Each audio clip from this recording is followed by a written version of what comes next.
Big secrets wait behind that small door in the wall. Welcome to Ms. Mojo, and today we'll be counting down our picks for the top 10 things you never knew about Coraline. Before we begin, we publish new content every day, so be sure to subscribe to our channel and ring the bell to get notified about our latest videos. For this list, we're taking a look at interesting trivia regarding this 2009 stop-motion animated film. Number 10, there's a Chernobyl reference. And I am the amazing Bobinsky. Sergei Alexander Bobinsky is one of the strangest characters in the film, which is saying a lot. Call me Mr. B.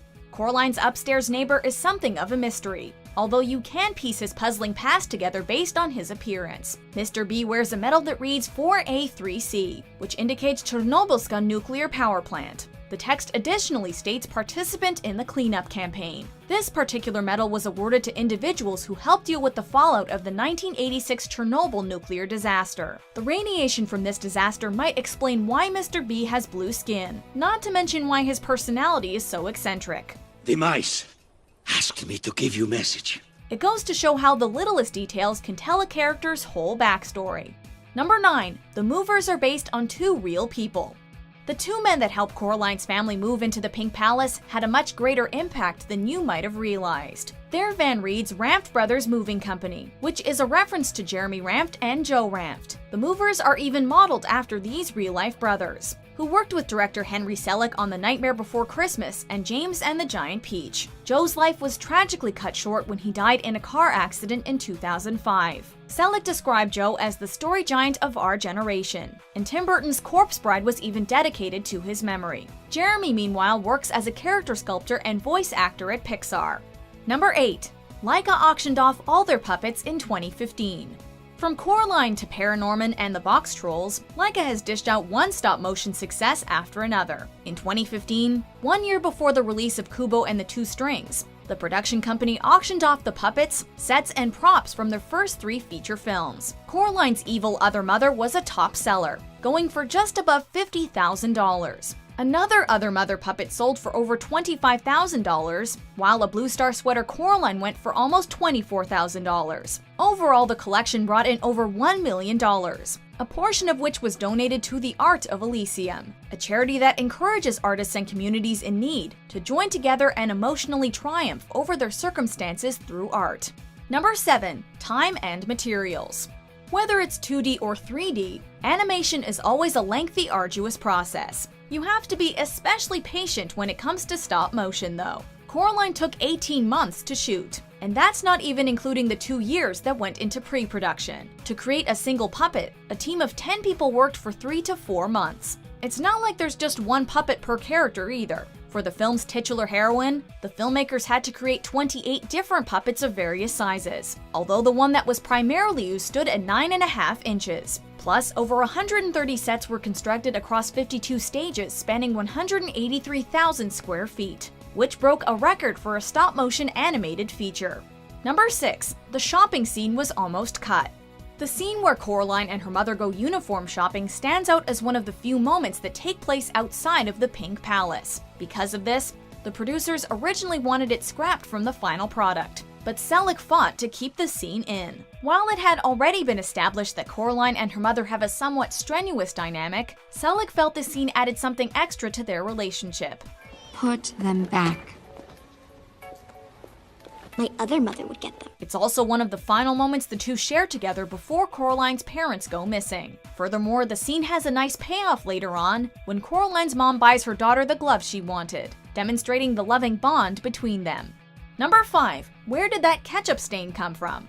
While the shopping sequence ultimately made it in, another notable scene ended up on the cutting room floor. When Coraline is finally reunited with her real parents, the family spends some quality time together. As Coraline's father plays with his daughter's stuffed octopus, it's easy to overlook the ketchup stain on his shirt. The stain is given no explanation in the finished film, although a deleted moment offers us an idea. It's briefly mentioned that the family had pizza for dinner, which means Mr. Jones must have spilt a little tomato sauce. Either that, or he helped himself to a mustard ketchup salsa wrap. Number 4. Real-world sets were designed to be flat. You know how The Wizard of Oz starts off in a sepia tone, but transitions to Technicolor when Dorothy opens the door to Munchkin Land? Coraline did something similar. To create a contrast between the real world and the other world, the production team purposely made Coraline's realm flat and depressing. When Coraline travels through the small door, however, we're thrust into a seemingly more inviting world full of color and wonder. This is especially apparent when you watch the film in 3D, putting an even greater emphasis on the other world's eye-popping visuals. The shift made it clear that Coraline wasn't in Kansas anymore, though she comes to learn that there's no place like home. Number 3. Wybie never appeared in the book. Coraline is based on a 2002 children's novella by Neil Gaiman. As with virtually any adaptation, the film made a few changes from its source material. In the book, the entrance to the other world is large and wooden. Here, it's shrunken down to the size of that door from Being John Malkovich. The filmmakers also added several elements, such as the ragdoll the other mother creates to spy on Coraline. Perhaps the most significant addition is Wyborn Lovat, who didn't appear in the book, but who the filmmakers felt Coraline could play off of to avoid having her talk to herself for much of the movie. Ooh, let me guess, you're from Texas or Utah, someplace dried out and barren, right? Number 2. They Might Be Giants wrote an unused soundtrack.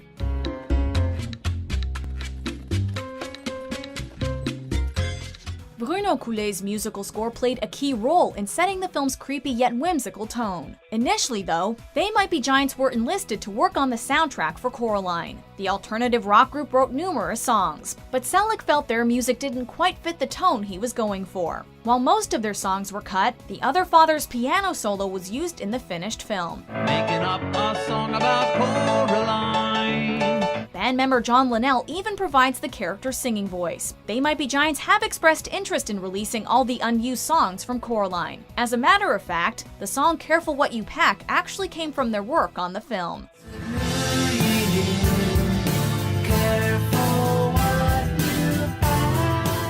Before we get to our top pick, here are a few honorable mentions. When she comes around exploring, Mom and I will never ever make it boring. Our eyes will be on Coraline.